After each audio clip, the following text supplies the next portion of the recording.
السلام عليكم ورحمة الله وبركاته. بسم الله الرحمن الرحيم. الحمد لله رب العالمين، والصلاة والسلام على سيدنا محمد وآله وصحبه أجمعين. ரசூலுல்லாஹி ஸல்லல்லாஹு அலைஹி வஸல்லம் அவர்களை பற்றிய தொடர் உரையின் 11வது பதிவு. ரசூலுல்லாஹி ஸல்லல்லாஹு அலைஹி வஸல்லம் 8 வயதில் இருக்கும் பொழுது தன்னுடைய பாட்டனார், தன்னுடைய அப்பா அப்துல் முத்தலிப் அவர்களை இழந்துவிட்டார்கள். அவர்கள் வஃபாத்தாகும் பொழுது தன்னுடைய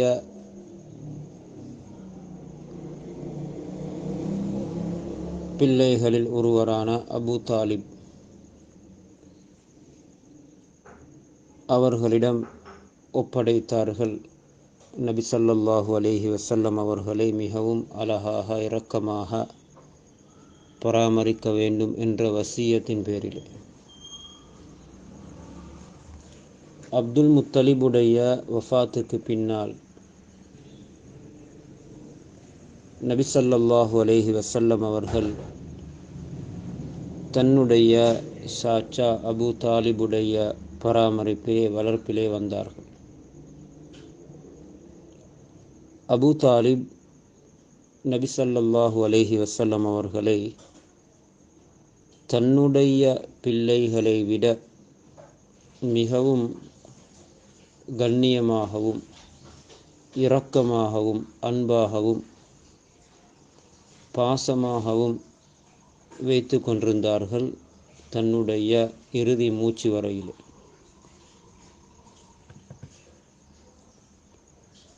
சில அறிவிப்புகளிலே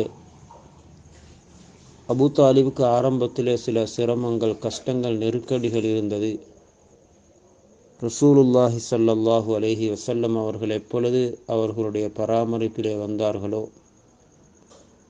நபி ஸல்லல்லாஹு அலைஹி வஸல்லம் அவர்கள் பராமரிப்பில் வந்ததன் பின்னால் இவர்களுடைய வாழ்க்கையிலும் நிறைய செழிப்புகள், பரக்கத்துகள் ஏற்பட்டது.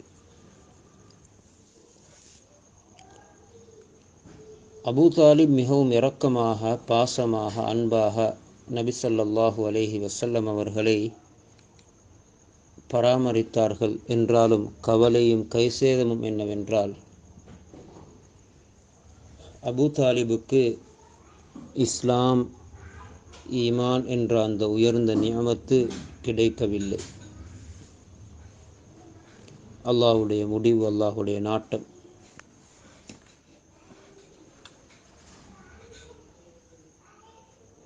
ஒரு தடவை மக்காவிலே மிகப்பெரிய ஒரு பஞ்சம் ஏற்பட்டது. அப்பொழுது ஒரு வறட்சி ஏற்பட்டது. அப்பொழுது மக்கள் அபு தாலிபிடம் வந்து வேண்டிக் கொண்டார்கள், நீங்கள் மழை பொழிவதற்காக வேண்டி துஆ செய்யுங்கள் என்று. அபு தாலிப் என்ன செய்தார்கள் என்றால், ஒரு கூட்டத்தை அழைத்து கொண்டு நபி ஸல்லல்லாஹு அலைஹி வஸல்லம் அவர்களையும் அழைத்து கொண்டு எடுத்துக்கொண்டு ஹரத்துக்கு வந்து கஅபாவுடன் நபி ஸல்லல்லாஹு அலைஹி வஸல்லம் அவர்களை சேர்த்து வைத்து அவர்களிடம் துஆ செய்யுமாறு வேண்ட, நபி ஸல்லல்லாஹு அலைஹி வஸல்லம் தன்னுடைய ஷஹாதா விரலின் மூலம் வானத்தின் பக்கம் சைக்கினை செய்தவர்களாக மழை பொழியுமாறு துஆ செய்தார்கள். மழை பொழிவதற்குரிய எந்த ஒரு அடையாளமும் கூட இருக்கவில்லை. வெறுமனே அந்த சைக்கினை செய்தது மாத்திரம்தான் அந்த பகுதிக்கு மேகம் வந்தது, மழை பொழிய ஆரம்பித்தது. எந்த அளவு மழை பொழிந்ததென்றால், அந்த பகுதியில் இருந்த எல்லா வாய்க்கால்கள், எல்லா இடங்களும் தண்ணீரால் நிரம்பி வடிந்து ஓட ஆரம்பித்தது. அந்த நேரத்தில் தான் அபூ தாலிப் அவர்கள் ஒரு கவிதையை சொன்னார்கள். வ அபியலு யுஸ்தஸ்கல் கமாமு பிவஜிஹிஹி சிமாலுல் யதாமா இஸ்மத்துன் லில் அராமிலி. இந்த பிரகாசமான வெளிச்சமான இந்த குழந்தை, இந்த பிள்ளை, இவர்களுடைய பரக்கத்தினால் மழை வேண்டப்படுகிறது. சிமாலுல் யதாமா இஸ்மத்துன் லில் அராமில், அனாதைகளுக்கும் விதவைகளுக்கும் இவர்கள் உதவக்கூடிய, வாழ்வளிக்கக்கூடிய ஒருவர் என்ற அடிப்படையில் படித்தார்கள். எனவே அபூ தாலிப் நபி ஸல்லல்லாஹு அலைஹி வஸல்லம் அவர்களை பற்றி மிகவும் கண்ணியம், கௌரவம் வைத்திருந்தார்கள். தன்னால் எப்படியெல்லாம் முடியுமோ அப்படியெல்லாம் அவர்களை பராமரித்தார்கள். நபி ஸல்லல்லாஹு அலைஹி வஸல்லம் அவர்களுக்கு 12 வயது இருக்கும். அப்பொழுது அபூ தாலிப் குறைஷிகளுடைய வியாபார கூட்டத்துடன் ஷாமுக்கு செல்வதற்கு நாடினார்.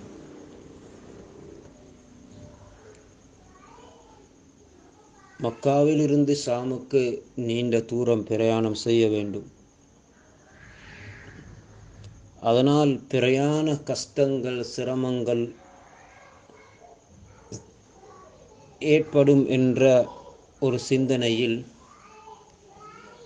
அபூ தாலிபுக்கு நபி ஸல்லல்லாஹு அலைஹி வஸல்லம் அவர்களை தன்னுடன் எடுத்து செல்வதற்குரிய யோசனை இருக்கவில்லை.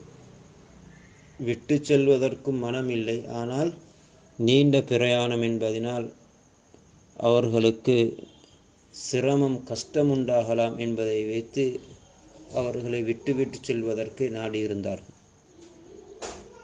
என்றாலும் சரியாக பிரயாணத்தை ஆரம்பித்து பிரயாணம் செய்வதற்கு தயாராகி புறப்படக்கூடிய குறிப்பிட்ட அந்த நேரத்தில் அபூ தாலிப் நபி ஸல்லல்லாஹு அலைஹி வஸல்லம் அவர்களுடைய முகத்திலே ஒரு வகையான கவலையை பார்க்கிறார்கள். தன்னை விட்டு போகக்கூடிய அந்த கவலையின் அடையாளங்களை பார்த்தவுடன் உடனே தன்னுடைய சிந்தனையை மாற்றி நபி ஸல்லல்லாஹு அலைஹி வஸல்லம் அவர்களையும் தன்னுடன் எடுத்துக்கொண்டார்கள்.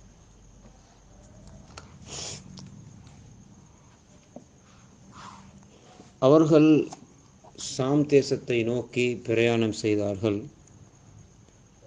புஸ்ரா என்ற அந்த பகுதி அடைந்த பொழுது, புஸ்ரா என்ற அந்த பகுதிக்கு நெருக்கமான ஒரு இடத்தை அடைந்த பொழுது,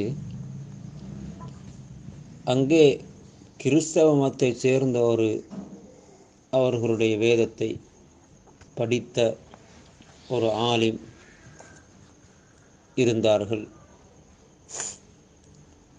அவர்கள் புஹைரா என்ற பெயரை கொண்டு பிரபலியமாகவும் இருந்தார்.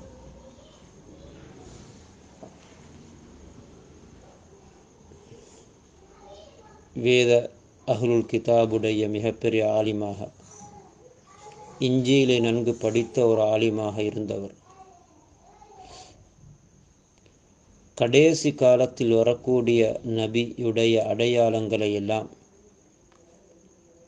அந்த வேதங்களிலிருந்து மிகவும் தெளிவாக அறிந்திருந்தார்.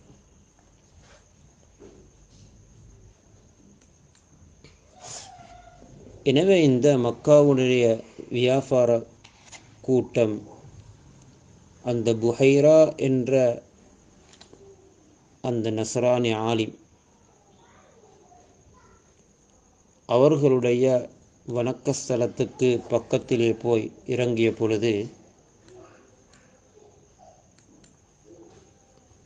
அந்த புஹைரா நபி ஸல்லல்லாஹு அலைஹி வஸல்லம் அவர்களுடைய 12 வயசில் இருக்கக்கூடிய அந்த பிள்ளையின் முகத்தில் உள்ள அந்த வெளிச்சத்தையும் ஒளியையும் பார்த்துவிட்டு அவர்களின் தோற்றத்தை பார்த்தவுடனே விளங்கி கொண்டார், இவர்தான்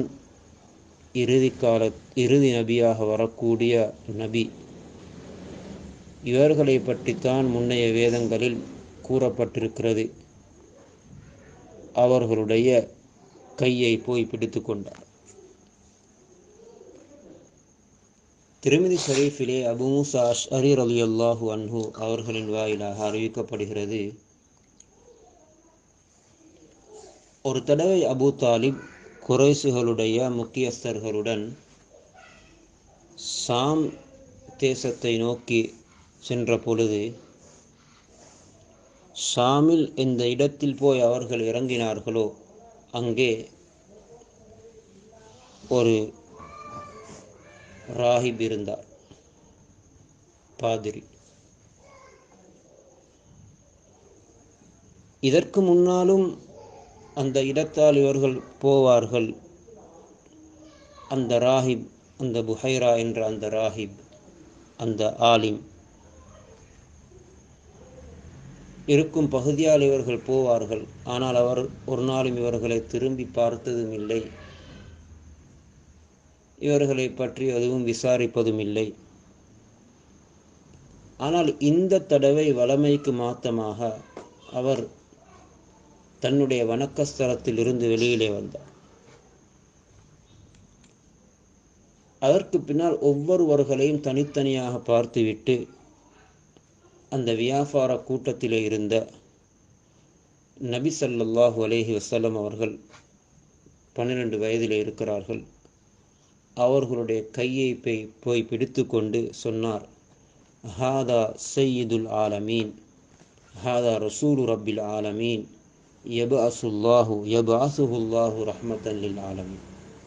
இவர் அகிலத்தாருடைய தலைவர், அகிலத்தாருடைய ரப்புடைய தூதர், அகிலத்தாருக்கே அருளாக அல்லாஹ் இவர்களை அனுப்புவான் என்று அவர்களுடைய கையை பிடித்து கொண்டே அந்த ராஹிப் சொல்ல ஆரம்பித்தார்.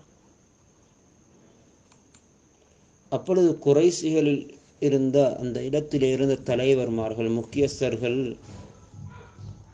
அந்த ராஹிபிடம் கேட்டார்கள், அது உங்களுக்கு எப்படி விளங்கியது?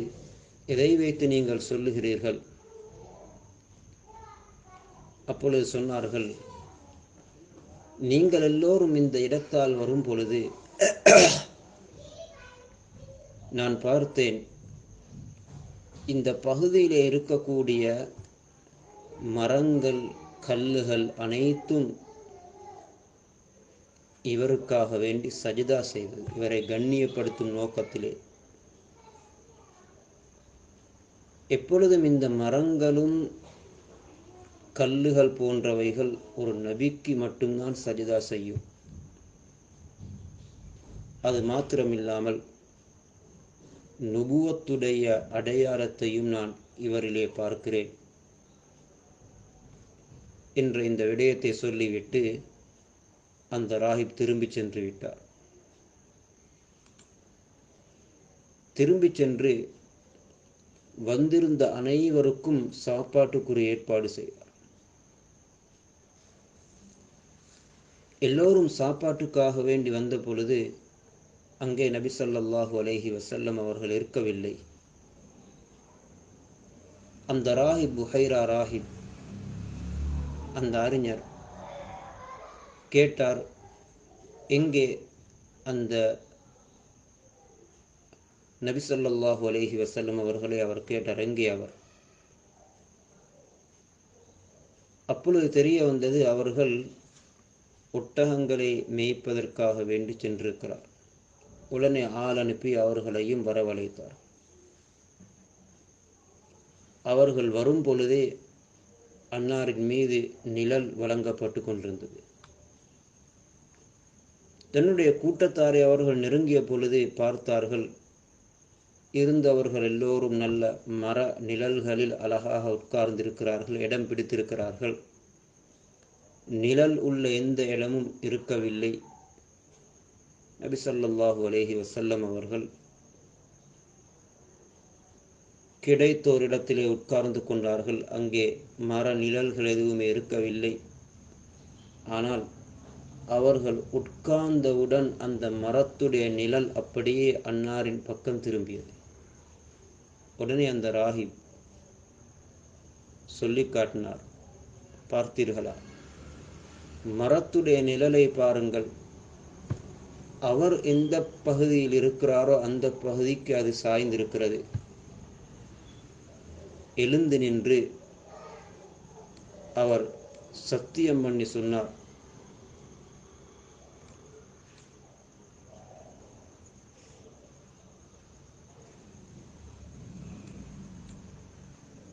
இருந்தவர்களிடம் சொன்னார்கள், இவர்களை நீங்கள் ரோமின் பக்கம் மாத்திரம் அழைத்து கொண்டு போக வேண்டாம். ஏன் ரோமர்கள், அந்த யகூதிகள் இவர்களை கண்டால், இவர்களுடைய சிஃபாத்துகள், பண்புகள், அடையாளங்களை கண்டால் கொலை செய்து விடுவார்கள். இவ்வாறு பேசிக்கொண்டிருக்கும் பொழுதே திடீரென்று அந்த ராஹிப் வெளியிலே வந்தால் அங்கே ரோம் நாட்டை சேர்ந்த 7 மனிதர்கள் அந்த இடத்தால் வந்து கொண்டிருக்கிறார். அந்த ராஹிப் அந்த கிறிஸ்தவ மதத்தை சேர்ந்த, நன்கு அவர்களுடைய வேதத்தை படித்த அந்த ஆலிம். அவர்கள் இந்த 7 மனிதர்களையும் அழைத்து கேட்டார்கள், நீங்கள் எதற்காக வேண்டி இந்த பகுதியில் வந்திருக்கிறீர்கள்? அந்த ரோமர்கள் சொன்னார்கள், தௌராத் இஞ்சிலில் நன்னாராயம் சொல்லப்பட்டிருக்கக்கூடிய அந்த நபி வெளியாகிவிட்டார் என்று கேள்விப்பட்டோம். அவர்களை தேடிதான் நாம் இந்த இடத்துக்கு வந்திருக்கிறோம். எல்லா பகுதிகளுக்கும் ஆள் அனுப்பப்பட்டிருக்கிறார்கள். யகூதிகளுக்கு ஒரு பொறாமை இருந்தது, அவர்களில் தான் தொடர்ந்து நபிமார்களுடைய வருகை இருக்க வேண்டும் என்று. குறைசிகளில் வந்தது அவர்களுக்கு பிடிக்கவில்லை. எனவே அவர்களுடைய வேதங்களில் நபி ஸல்லல்லாஹு அலைஹி வஸல்லம் இறுதி நபியை பற்றி சொல்லப்பட்டிருந்தாலும் பொறாமையின் காரணமாக அவர்களை வரவிடக்கூடாது, வந்தாலும் கொலை செய்துவிட வேண்டும் என்ற திட்டத்தில் தான் இவர்கள் இப்படி செய்தார். அந்த அவர்களின் திட்டத்தின் பேரிலே பல பகுதிகளுக்கும் அனுப்பப்பட்ட அந்த தொடரில்தான் இந்த 7 பேரும் இந்த சாம் தேசத்தை நோக்கி வந்திருக்கிறார். உடனே அந்த ராஹிப் இவர்களிடம் கேட்டார், நீங்கள் சொல்லுங்கள் என்னிடம், அல்லாஹ் ஒரு விடயத்தை செய்ய நாடினால் அதை யாராலும் தடுக்க முடியுமா? அந்த ரோமர்கள் சொன்னார்கள், முடியாது. இதனை கேட்டு அவர்கள் தெளிவு பெற்றவுடன் அந்த புஹைரா ராஹிபுடனே அவர்கள் இருந்து விட்டார்கள், திரும்பி செல்லவும் இல்லை. அதற்கு பின்னால் அந்த ராஹிப், புஹைரா ராஹிப் என்பவர் அந்த குறைசிகளுடைய வியாபார கூட்டத்திடம் கட்டாயப்படுத்தி வேண்டிக் கொண்டார், இவர்களுக்கு, இந்த சிறுவருக்கு, அதாவது நபி ஸல்லல்லாஹு அலைஹி வஸல்லம் அவர்களை பார்த்து, இவர்களுக்கு பொறுப்பாக யார் இருக்கிறார் என்று. மக்கள் அபூ தாலிபின் பக்கம் சைக்கினை செய்தார். உடனே அந்த ராஹிப் அபூ தாலிபிடம் சொன்னார், இவர்களை நீங்கள் அழைத்து செல்ல வேண்டாம், திருப்பி இவர்களை அனுப்பிவிடுங்கள். அபூ தாலிப் அந்த நேரத்தில் அபூபக்கர், பிலால் ரலியல்லாஹு அன்ஹு அவர்களுடன் நபி ஸல்லல்லாஹு அலைஹி வஸல்லம் அவர்களை மக்காவுக்கு திருப்பி அனுப்பினார். அந்த ராஹிப் சாப்பாட்டுக்காக வேண்டி ரொட்டி, ஜெய்தூன் போன்றவைகளையும் வைத்து கொடுத்தார். இது அபூ தாலிப் உடைய காலத்தில் ஏற்பட்ட மிக முக்கியமான நிகழ்வு. எனவே அபூ தாலிப் நபி ஸல்லல்லாஹு அலைஹி வஸல்லம் அவர்களை மிகவும் இரக்கமாகவும் பண்பாகவும் பாசமாகவும் வளர்த்தார்கள். பிரயாணத்திலும் ஊரிலும் எல்லா இடங்களிலும் தன்னுடனே வைத்து கொண்டார்கள். தன்னுடைய பிள்ளைகளை விட ரசூலுக்கு மிகப்பெரிய ஒரு முக்கியத்துவம் அவர்களிடத்தில் இருந்தது. என்றாலும் அல்லாஹ்வுடைய நாட்டம், அல்லாஹ்வுடைய முடிவு அபூ தாலிபுக்கு ஈமானுடைய பாக்கியம் நசீபாகவில்லை. இன்ஷா அல்லாஹ் இதனுடைய தொடரை அடுத்து வரக்கூடிய பகுதியில் கேட்போம். அல்லாஹ் ஜல்ல சுப்ஹானஹு வ தஆலா இப்படிப்பட்ட அற்புதம் நிறைந்த எங்களுடைய ஹபீப் முஹம்மது ஸல்லல்லாஹு அலைஹி வஸல்லம் அவர்களை உள்ளத்தால் நேசித்து அவர்களின் ஒவ்வொரு விடயங்களையும் பின்பற்றி அன்னாருடைய ஷஃபாஅத்துக்கும் நெருக்கத்துக்கும் மிகவும் பொருத்தமான தகுதியானவர்களாக எங்கள் எல்லோரையும் ஆக்கி வைப்பானாக. ஸல்லல்லாஹு அலா முஹம்மது ஸல்லல்லாஹு அலைஹி வஸல்லம். وآخر دعوانا الحمد لله رب العالمين. السلام عليكم ورحمة الله وبركاته.